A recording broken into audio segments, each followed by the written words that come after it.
Bapak Ibu Saudara, apa kabar? Sehat selalu ya. Mujizat itu dulu, sekarang, sampai selamanya. Mujizat, mujizat, mujizat. Yes, yes, yes. Mujizat terjadi di Dusun Porot. Kita dengar kesaksian yang luar biasa dari Mbak Dwi, juga dari Bapak Elisa sebagai gembala di sini, dan juga Pak Endut yang mengerjakan gereja. Jadi kita, dan beliau juga majelis di sini. Jadi kita dengar kesaksian dari Bu Dwi ini, karena Bu Dwi ini sakit, yang di video-video saya yang lalu pernah ada kesaksian dia bahwa dia sakit kanker kelenjar parosis dan sudah operasi 5 kali dan kemoterapi 38 kali. Dan ketika 38 kali ini dokter sudah menghentikan kemoterapinya karena paketnya sudah habis, artinya, dan juga sudah dinyatakan sembuh. Jadi dia sudah boleh pulang. Dia sudah 3 hari di rumah, jadi sudah aktivitas biasa di rumah. Tiba-tiba dia panas, dan kita bisa dengar kesaksian dari Pak Pendeta dulu bagaimana waktu Mbak Dwi ini sakit panas, kemudian apa yang mereka lakukan. Kita dengar ya. Ya, puji Tuhan. Salam, selamat sore. Terima kasih buat waktu yang diberikan kepada saya selaku gembala setempat yang pelayanan di Gereja Pantekosta di Indonesia Porot, di Dusun Porot ini. Dan dalam pelayanan saya seringkali menjumpai banyak hal. Salah satunya termasuk ini Saudari Dwiyati yang mengalami sakit kanker sudah bertahun-tahun, sudah berobat berkali-kali, operasi berkali-kali, terus juga kemo sudah sampai 36 kali, dan waktu dia diperbolehkan pulang, ternyata di rumah kambuh, wah sakitnya panas luar biasa. Nah, maka saya dengan Pak RT yang ada di lingkungan ini, selain kami percaya kepada Tuhan, juga kami berusaha melakukan satu tindakan. Saya bawa kembali ke rumah sakit. Ya, ternyata di sana harus opnam lagi. Ya, setelah beberapa hari di opnam di sana diperbolehkan pulang, dan setelah pulang sakit lagi. Nah, terus Sakitnya di rumah ya Pak? Ya, Kumat lagi. di rumah sakit, lagi, terus dibawa lagi ke sana, ke rumah sakit, ya. Dan saya pikir itu seperti tidak ada perubahan di rumah sakit. Waktu saya jemput mau pulang lagi itu sudah tidak bisa naik mobil, dan sangat sulit untuk naik mobil itu karena sakitnya ya masih berat. Ya, terpaksa dibawa ke rumah, pulang bawa ke rumah. Di rumah pun seperti tidak ada perkembangan untuk kesembuhannya. Tetapi puji Tuhan, Tuhan pakai Ibu Nelinda dengan begitu luar biasa memberikan kesaksian tentang pertolongan Tuhan dalam pribadi Ibu Nelinda, dan juga memotivasi dari kami Dwi, memberikan dorongan semangat dan memberikan pengarahan bagaimana supaya bisa mengalami kesembuhan dari Tuhan. Dan setelah didoakan, Tuhan tolong memberkati dengan begitu luar biasa, mengalami mujizat yang dari Tuhan. Saudara Dwiyati ini sebagaimana yang bisa kita lihat bersama saat ini, kondisi Saudari Dwi dalam keadaan pemulihan yang begitu luar biasa Tuhan kerjakan di dalam hidupnya. Ini yang dapat saya ceritakan mengenai keberadaan kami Dwi. Untuk selanjutnya kami kembalikan ke Nelinda atau dari Dwi, monggo. Oke, kita dengar kesaksian langsung dari Bu Dwi ini ya. Nah, ini kita bisa lihat. Coba kalau Mbak Dwi nengok sana. Nah, ini luar biasa ya. Nah, ini operasi berapa kali Mbak? 5 kali. 5 kali. Kemo ini 36. 36 ya. Iya. Nih kondisinya seperti begini, luar biasa. Nah ya Mbak Dwi, Kan kemarin tuh kan jenengan udah pulang ke rumah, Ya. terus sakit lagi dibawa sama Pak Elisa ke rumah Sama Pak sakit. Elisa, sama Pak RT, Aha. sama Ibu Muci, Mhm. sama Ibu Sani Pak Elisa nganterin Mhm. ke rumah sakit. Mhm. Itu cuman dari rumah rencananya suruh resatok, tapi sampai sana akhirnya suruh oknam. Oknam, kami di sana merasa mual, pusing, kami di scan. Di MRI ya, Langsung lagi. masuk terowong itu ya. Iya. Terus kata Tapi dokter bagaimana? puji Tuhan kalau hasil scan kepala itu tidak ada apa-apa. Tapi ada satu dalam hidup saya, paru-paru. Oh, sudah menyebar ke paru-paru kankernya. Terus apa yang terjadi waktu Mbak Dwi opname berapa lama? 6 hari. 6 hari ya. Terus pulang ke rumah dengan Pak Elisa ini kan? Ya, berangkat sama Pak Elisa, pulang sama Pak Elisa. Bisa jalan nggak waktu itu, kondisimu gimana? Waktu berangkat masih bisa, tapi waktu pulang udah nggak bisa jalan. Bangun harus dibantu, bangun dari tempat tidur harus dibantu. Terus tubuh sebelah kanan Tubuh sebelah kanan bengkak semua ya? Itu aja nggak bisa. Dan Bengkak, sekarang ya? luar biasa, angkat sudah bisa. Waktu kondisi saya datang ke Porot, jadi waktu saya datang ke Porot, memang saya sebelumnya sudah ditelepon sama Pak Elisa kalau Mbak Dwi ini sakit.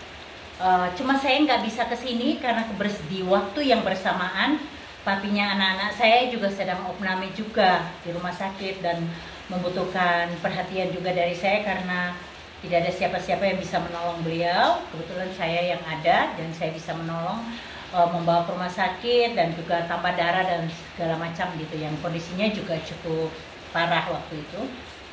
Tapi setelah beliau keluar dari rumah sakit saya bisa kesini. Nah, saya waktu kesini setelah saya bikin video laporan di gereja, saya mampir ke rumahnya Mbak Dwi ini karena rumahnya dempet dekat dengan gereja. Jadi saya ke rumahnya Mbak Dwi. Waktu saya pegang ini tuh dia kesakitan sekali. Saya tidak tahu kalau megang aja tuh sakit gitu loh. Ternyata dia bilang yang sebelah kanan ini semua bengkak. Jadi dia nggak bisa bergerak. Bagian tubuh sebelah kanan nggak bisa bergerak dan kondisinya memang sangat lemah. Dia tidak bisa duduk, bangun duduk itu harus dibantu anaknya atau yang saudara yang lain yang menunggu. Di sini juga jemaat yang lain juga membantu untuk menjaga juga gitu. Jadi kondisinya memang saya dengar dari Ibu Muji, istrinya Pak Elisa, bahwa kondisinya memang sudah sangat parah. Jadi ya sudah menunggu gitu ibaratnya. Mereka juga sudah menunggu kalau sewaktu-waktu Mbak Dwi dipanggil Tuhan gitu. Dan ya itu kondisinya memang sudah parah banget, yang memang tinggal tunggu. Satu dusun ini semua sudah menunggu dan kita dengar dulu kesaksian sebelum Mbak Dwi lanjutin. Kita dengar dulu kesaksian dari Pak Endut bagaimana persiapan di gereja untuk persiapan kalau misalnya sewaktu-waktu Mbak Dwi nggak ada, itu untuk memasang tenda dan lain-lain. Kita dengar kesaksian dari Pak Endut. Puji nama Tuhan, pada kesempatan saya hari ini kami boleh bersama-sama Ibu Melinda untuk menyaksikan pertolongan Tuhan yang telah dinyatakan dalam kehidupan sidang UPDI Porot. Kemarin pas Mbak Dwi mengalami sakit, kita bersama jemaat kaum pria UPDI Porot itu mengerjakan yaitu pekerjaan untuk memindahkan kayu-kayu yang ada di depan rumah Bapak Ibu Dwi, karena kalau mengingat kondisi Ibu Dwi yang sudah lemah, memang keadaan yang sudah begitu, kita sebagai manusia merasa ya mungkin tidak lama lagi ya umur Ibu Dwi mau dipanggil Tuhan, tapi ternyata karena kemurahan Tuhan, mujizat Tuhan yang bisa di dalam Ibu Dwi, akhirnya Ibu Dwi mendapatkan kesembuhan ya.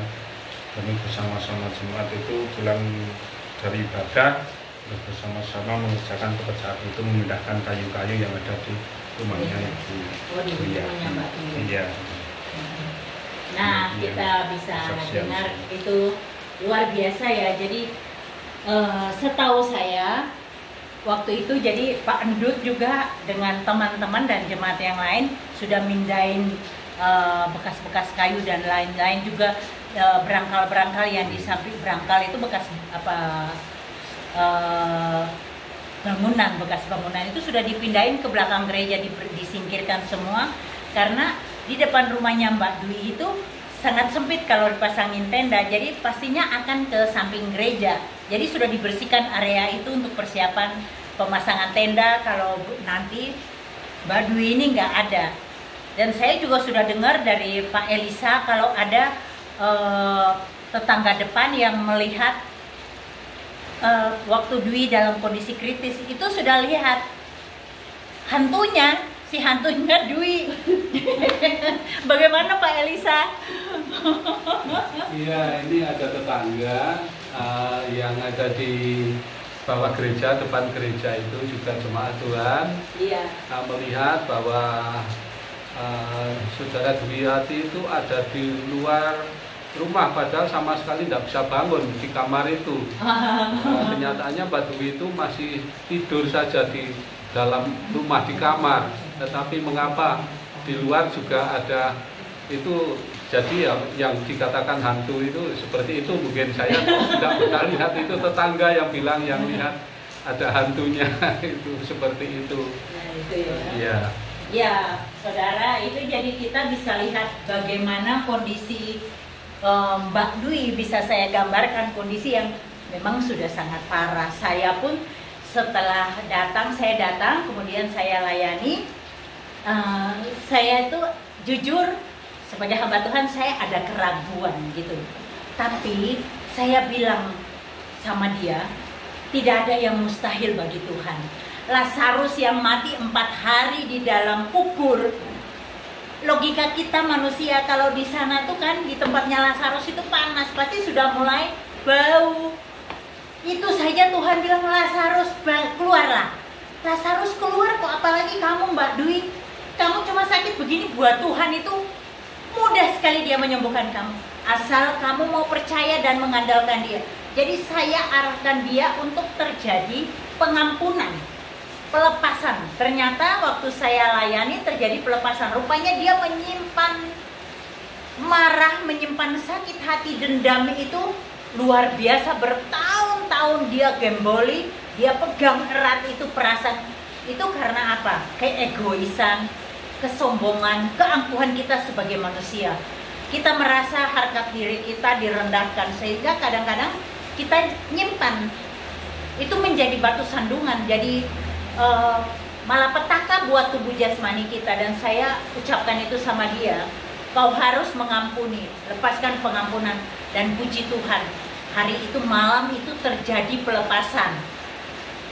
Dan besok paginya saya ditelepon sama Pak Elisa, Bu, Dwiyati sudah bisa jalan. Saya jujur, bener Pak, bener Bu, dia sudah bisa jalan. Loh, luar biasa dahsyatnya Tuhan kita. Kita dengar lagi kelanjutan dari Mbak Dwi.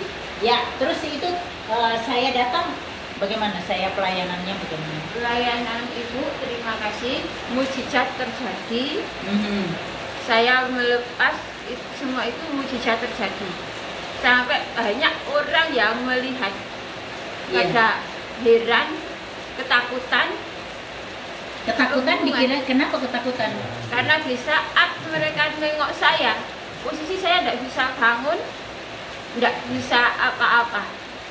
Tapi di saat 1 hari setelah saya pelepasan, mujizat terjadi, saya keluar, ipar Pak Endut, heran, sampai bengong, pulang dari ladang bengong.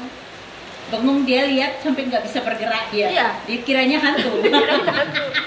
Udah takut, terus kakak saya sendiri, kakak sepupu, Iya. itu pun tidak bisa bangun, terus berdiri di samping pintu. Dikiranya setannya datang ya. Ponaan saya manggil-manggil mama mak, Dwi tekan kene. Apa kakak saya weh? Lek Dwi itu belum bisa jalan. Masa tekan kene, dia nyari. Aku biasa lewat samping dapur, cuman aku lewat ruang tamu. Jadi dia nyari, kebiasaan aku kalau masuk lewat mana dia nyari. Ndi ra ono. Iki apa ngaduk nang kene? Tajuk semua. Yang Pak Demu, Pak Le ya yang di situ ya. Iya. Yang lihat kamu sampai masuk sujud nangis itu. Nangis. Itu Sampai ceritanya gimana jauh tuh? itu. Sampai sekarang kalau melihat itu, masa aku iso melaku ya sampai sekarang. Itu kamu ke sana nengok Pak Le-nya memang ya? Rencana itu ya pokoknya kita enggaknya jadi di dekat jalan. Aha. Yang penting ketemu tetangga-tetangga sekitar sana kan, sorry, sana orang Muslim semua. Oh iya. Jadi Saudaranya banyak yang masih muslim ya? iya, Iya, oke. setelah itu kok dia nggak peyang. Jadi petang diciret, tapi posisi saat itu tangan masih kesakitan. Walaupun bisa jalan tapi Masih sakit tangan waktu kaki itu. masih kesakitan. Kalau dipotong kesakitan. Itu aku sempat teriak. Ini naik orang bengok, aku udah kalau nanti Dijirit. nggak teriak itu hantu. Tapi nggak teriak itu aku masih kesakitan. Iya, Akhirnya aku jerit. Begitu aku jerit ya, jauh ini kayak man kayak sak desa sekarang jalan bukan gini. Jadi dia memang sudah orang satu dusun ini semua tahu bahwa Dwi kritis, yang mereka sudah persiapan semuanya. Jadi saudara-saudaranya pun sudah tahu, bahkan mertuanya, terus adik ipar ya, adik ipar, kakak ipar semua datang. Padahal yang selama ini nggak pernah datang gitu ya. Akhirnya datang nengok dia karena sudah tersebar berita bahwa Mbak Dwi memang kritis 2 hari itu. Jadi memang sudah sangat, saya waktu datang pun saya juga melihat itu nggak mungkin dia. Jadi saya bilang sama tim, besok kalian sempatkan diri ke mall, cari baju putih, beli baju putih, kaos tangannya yang cantik, nanti cari kaos tangan yang cantik, cari kaos kaki sama sepatu yang putih, titipkan di Bu Elisa. Nanti kalau Mbak Dwi kalau sewaktu-waktu kalau nggak ada bisa dipakein. Ternyata saya dikabarin sama Pak Elisa, Mbak Dwi-nya sudah jalan. Jadi waktu saya datang lagi saya kaget karena apa iya ya Dwi, dia wajahnya sudah begini ini. Jadi biasanya dia pucat, lemas gitu ya. Ini kan dia kulitnya sudah kembali normal gitu. Biasanya kan dia pucat. Ini sudah kembali normal dan dia sudah jalan, dia sampai tertawa nyambut saya gitu. Wah, bener ini Dwi, kamu sudah sehat. Sudah Mami, katanya saya udah sehat kok. Ini udah jalan nih, udah sehat katanya. Luar biasa. Sekarang puji Tuhan sudah bisa kerja seperti semula, bisa jalan ke ladang lagi. Bisa ke ladang. Bawa kayu. Bawa kayu bakar, mikul kayu bakar loh. Waduh. Ngarit juga buat Kalau ngarit belum. Tapi oh. kayu. Yang pasti cari kayu bakar. Yang jelas itu mujizat terjadi. Dia memang mengalami mujizat. Apa yang tidak mungkin bagi kita manusia, sangat mungkin bagi Tuhan. Dan di dalam nama Yesus Kristus itu ada kuasa dan ada mujizat. Itu yang menjadi prinsip hidup saya, bahwa di dalam Yesus ada kekuatan yang besar, ada mujizat. Mujizatnya dulu, sekarang, sampai selamanya masih ada. Dan Mbak Dwi ini mengalami mujizat luar biasa. Dan mujizat itu tidak akan pernah berubah. Dari dulu, sekarang, selamanya. Iman itu yang menguatkan. Iman itu yang mengalahkan segala sakit penyakit. Ini sangat menguatkan kita ya, bahwa iman percaya kepada Yesus itu yang menyembuhkan kita. Waktu itu saya bilang, Dwi, ini waktu terakhirmu. Kamu kudu mengganduli Gusti Yesus. Kamu harus pegang Tuhan Yesus. Tanpa Tuhan Yesus, kamu nggak ada. Pasti kamu mati. Tapi kalau kamu iman percayanya sama Tuhan, betul-betul sungguh-sungguh sama Tuhan, mengandalkan Tuhan sungguh-sungguh dan minta ampun sama Tuhan, mohon pertolongan Tuhan, pasti kamu sembuh. Dan sebenarnya bukan karena kita yang mendoakan, bukan, tapi memang karena iman percaya dia, itu yang membuatkan dia bisa jadi sembuh, dan itu mujizat itu terjadi. Mujizat terjadi tuh karena iman orang yang didoakan. Bukankah doa orang yang mengandalkan Tuhan, doa orang benar sangat besar kuasanya? Doa orang yang benar sangat besar kuasanya. Ketika kita sudah mau mengganduli Gusti Yesus, melepaskan semuanya, pasti Tuhan turun tangan. Dan bukti nyata, dia bisa hidup kembali. Mujizat nyata. Mujizat terjadi dalam hidup dia. Mujizat di dalam hidup kita, asal kita mengandalkan Tuhan. Tidak ada yang mustahil bagi Tuhan. Ya, benar ya? Iya. Mujizat selalu ada. Demikian Bapak Ibu Saudara, kesaksian dari Mbak Duyati. Ini sangat, saya percaya bahwa ini sangat memberkati banyak orang. Apa yang tidak mungkin bagi manusia, sangat mungkin bagi Tuhan. Terima kasih banyak. Tuhan Yesus memberkati.